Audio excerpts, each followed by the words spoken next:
এই প্রচণ্ড গরমে তৈরি করছি রিফ্রেশিং 4টি ভিন্ন স্বাদের সামার ড্রিঙ্কস রেসিপি। আসসালামু আলাইকুম everyone, welcome to Papiya's kitchen. এই ড্রিঙ্কসগুলো খুবই অল্প উপকরণে এবং ঝটপট তৈরি করে নিতে পারবেন, যা এই প্রচণ্ড গরমে আপনাকে দিবে একরাশ প্রশান্তি।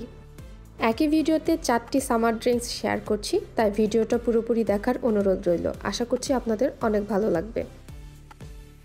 প্রথমে তৈরি করছি কলা এবং খেজুরের মিল্কশেক। এই মিল্কশেকটা তৈরির জন্য একটা কলা আমি ছোট ছোট করে কেটে নিয়েছি, আর নিয়েছি 6 থেকে 7টা খেজুর। এরপর নিয়েছি 3 থেকে 4 টেবিল চা চামচ টক দই, 2 টেবিল চা চামচ চিনি, হাফ কাপ লিকুইড দুধ। এবার বড় একটা গ্লাসের দুধগুলো ঢেলে নিচ্ছি। তারপর এর মধ্যে দিয়ে দিচ্ছি কেটে রাখা কলা আর খেজুরগুলো। খেজুরের মাঝখান থেকে বীজগুলো আমি ফেলে দিয়েছি। এবার একে একে সব ইনগ্রিডিয়েন্টসগুলো দিয়ে দিচ্ছি।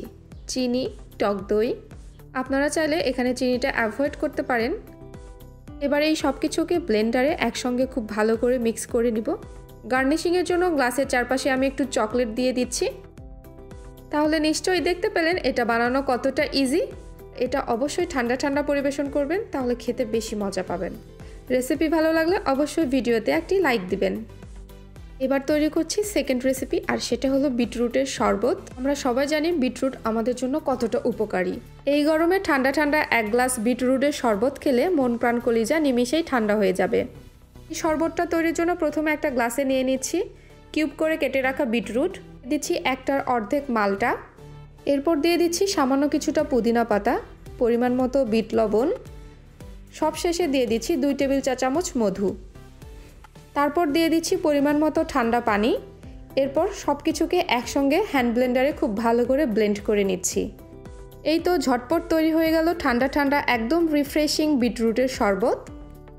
আশা করছি রেসিপিটা আপনাদের অনেক ভালো লেগেছে। রেসিপি ভালো লাগলে অবশ্যই ভিডিওতে একটি লাইক দিবেন। এবার তৈরি করছি থার্ড রেসিপি, আর সেটা হলো অরেঞ্জ মোহিতো। এটা আপনাকে এক চুমুকেই প্রশান্তি এনে দিবে। অরেঞ্জ মোহিতো তৈরির জন্য নিয়ে নিচ্ছি অরেঞ্জ, দিয়ে দিচ্ছি 3 স্লাইস লেবু এবং কিছুটা পুদিনা পাতা। এবার সব কিছু থেকে রসটা আমি বের করে নিচ্ছি। তারপর দিয়ে দিচ্ছি ঠান্ডা ঠান্ডা 1 বোতল ফান্টা। এরপর সব কিছুকে একসঙ্গে খুব ভালো করে মিক্স আপ করে নিচ্ছি। এই তো রেডি হয়ে গেল আমাদের অরেঞ্জ মোহিতো, একদমই quick and easy summer drinks. আমার মনে হয় এর থেকে সহজ রেসিপি আর একটাও নেই। এবার চলে যাচ্ছি ফোর্থ রেসিপিতে, আর সেটা হলো সাবুদানা ড্রিঙ্কস। জন্য একটা গ্লাসে নিয়ে নিচ্ছি পরিমাণ মতো জেলি, দিয়ে দিচ্ছি সাবুদানা, তারপর আবারও জেলি দিয়ে দিচ্ছি জাল করে রাখা লিকুইড মিল্ক অথবা মালাই। তারপর সব কিছুকে একসঙ্গে মিক্স করে নিয়ে গার্নিশিংয়ের জন্য উপর থেকে দিয়ে দিয়েছি কিছুটা জেলি এবং পেস্তা বাদাম কুচি। এই তো হয়ে গেল চটজলদি সাবুদানা ড্রিঙ্কস। রেসিপিগুলো ভালো লাগলে ভিডিওতে অবশ্যই একটি লাইক দিবেন এবং চ্যানেলটি সাবস্ক্রাইব করে পাশে থাকবেন। আজ এখানে বিদায় নিচ্ছি। আল্লাহ হাফেজ।